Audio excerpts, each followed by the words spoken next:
Welcome back, America, to the Ely Loew 2040 campaign. As you can see, I've rejigged my studio so I can stand up and so I can visibly express my enthusiasm for how much I love this country. But before we get started, I've been asked to read a statement. I've been told if I don't, I might get canceled. And you guys know I really don't want to get canceled. So here we go.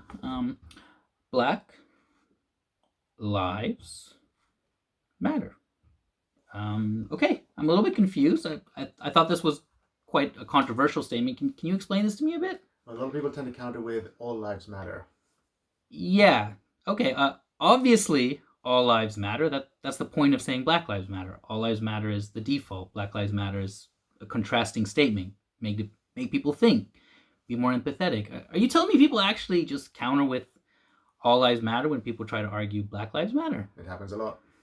Jesus, why does everyone have to be so partisan? That's one of the stupidest things I've heard. Okay, thanks for that, producer. So look, racial tensions in America, important topic. However, I'm not black, so I'm not going to talk about the black community, but I am white. At least I think I am. I always get a little confused because, I'm half Jewish, and I'm never sure where the Jewish people land in the white category. But let's assume we are. And, as a very intellectual presidential candidate, I need to come up with good ideas to help solve the problems in America. And now is definitely not the time to address the issue of rising anti-Semitism in the black community. So instead, let's talk about what white people can do.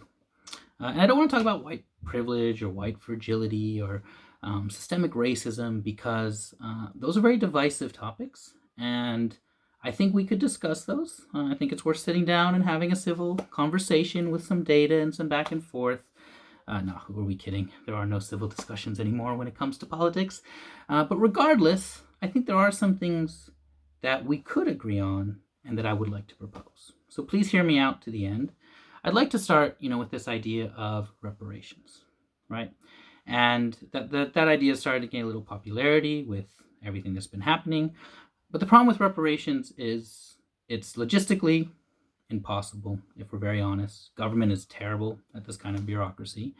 And also, it gets back into the kind of Gandhi problem of an eye for an eye and the whole world goes blind. It's not a policy that's going to bring healing or actually solve the root problem at hand. So what I would like to propose is something that I am calling voluntary reparations. Right? And I'm sure that this is something that nobody will like, except maybe the libertarians out there. But let me kind of dive into the details and see if this is something that might be a compelling solution.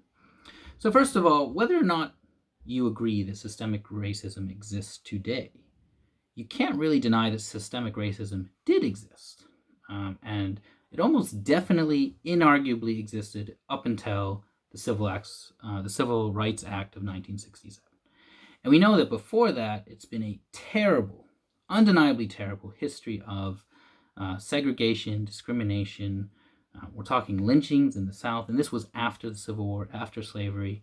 And then you don't even want to get into the brutal details of slavery. It was awful. It was awful on the level that sometimes people do compare to the Holocaust. And that's probably, if you get into the details, a fair comparison. We're talking one of the worst evils that exists in human history is slavery. And it is something, we need to admit and be humble about in our American history. So that being said, though, what can we do about it today, right? What can we really, as white people, do about historic injustice? And I think that actually there is something we can do because I think there is a value we can try to estimate, right? So maybe we don't benefit in any way from, again, hypothetically, we don't benefit from any kind of racist systems today. And our parents, maybe they didn't either, right? But our grandparents, they definitely did, right? They definitely did. We're kind of part of a systemic system that made it harder for Black communities to get homes, to get jobs, to excel and get out of poverty, to get education. So you definitely have the grandparents' generation. And before that, there's no question. Your great-grandparents, your great-great-great-grandparents, any of those generations that were living in America at those times, they benefited. Right? And what do I mean by benefited? Well, if we go to the start of the Civil War, roughly 20% of the U.S. economy could be attributed to the slave industry. Right? So slave industries would be cotton and tobacco, but also the actual industry of buying and selling slaves. Right? And this contributed to the kind of overall economic activity in the U.S. And I've shared some links in the below to where that math comes from. You could come to a different conclusion. My point is not to get the exact number, but to give kind of a very solid estimate that we can work off. So if 20% of the U.S. economy at the time of the Civil War came from slavery, that means everyone benefited some amount, right? Even if you were just kind of a shop owner in the North that had no connection to slavery, a certain percentage of the money flowing through your establishment and through your store, through the banks that you were getting loans from, through the customers that were buying from you, a certain percentage would have benefited from the slave trade, right? So you can kind of just do a rough estimate, 20%. You can grab that 20% and continue it along the history after the Civil War. Again, you can be generous, and we want to be generous because we want to be fair, right? And we want to land on the right side of history and of injustice. Then you can say that that 20% is valid all the way through until the Civil Rights Act of 1967, because at that whole time, it was still almost impossible for people in the Black community to get ahead, right? So how much did that impact you and me? How much should we benefit? Well, one of the easiest ways to tell how much we might have benefited from historical wrongs is, well, how much should we inherit from the time that those historical wrongs happened? So what I mean is if we know how much our, let's say, grandparents inherited from our great-grandparents, we have a number. Or if we know how much our parents inherited from our grandparents, I think we still have a valid number. So here's what I'm proposing. I'm proposing that if you come from a family, like myself, whose grandparents on both sides owned their own houses, and that wealth was also inherited from great-grandparents who owned their own property, then you can take that property as kind of a proxy for wealth that they earned in a system, and you can take 20% of that and estimate how much you've personally benefited. So I'll give an example. I don't know how much my grandparents' house is worth on either side, but I do know what city they were in and roughly the size of the house, 2 or 3 bedrooms. And so I could go and find out what houses in those cities the median cost is on both sides. So let's say it's $250K on both sides. Then that means that my parents, the value that they inherited from that 250, well, my mother had one sibling, so she would have gotten 125K in value. And then my dad had 2 siblings, so he would have gotten about 85K in value. So together, their net value from my grandparents' wealth would have been about 200K. Now, it's probably more than that, if we're honest. And if I know, I can actually go get the exact numbers and calculate.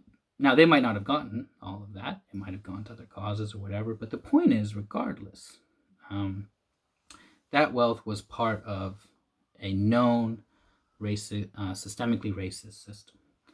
So then, if it trickles down to me, and I have 3 siblings, so there's 4 of us, that 210K then comes in at 52K. So out of that 52K that I'm benefiting from my grandparents' wealth, I could argue that 20% is a result of historically systemic racism.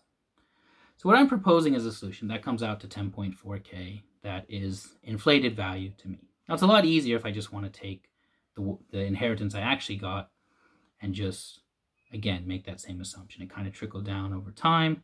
It does devalue a little bit the value that my parents added to it. So that's why I'm saying look at the grandparents' estimated value as a way to try to get a more fair number. But regardless, what I'm proposing is that it's a voluntary reparation, right? And what I mean by that is what I would like to propose is we make it something that maybe we call a 20% pledge.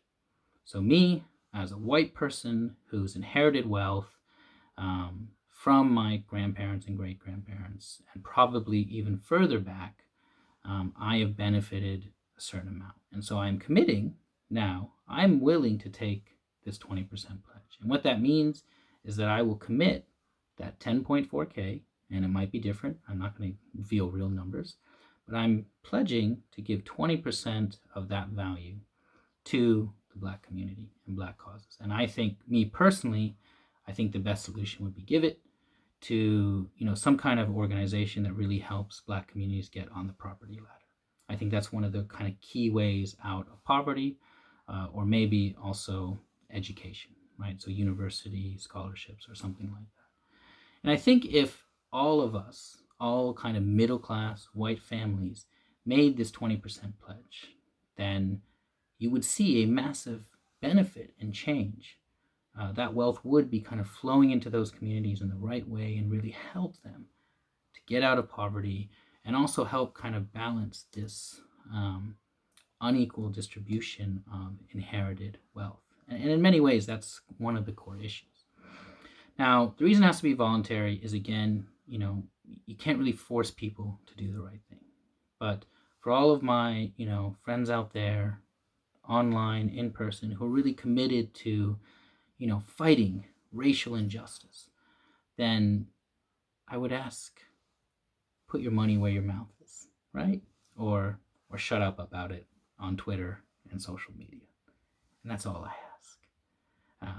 So thanks for listening, everyone. It's always a pleasure to talk to you, and hopefully I'll have another video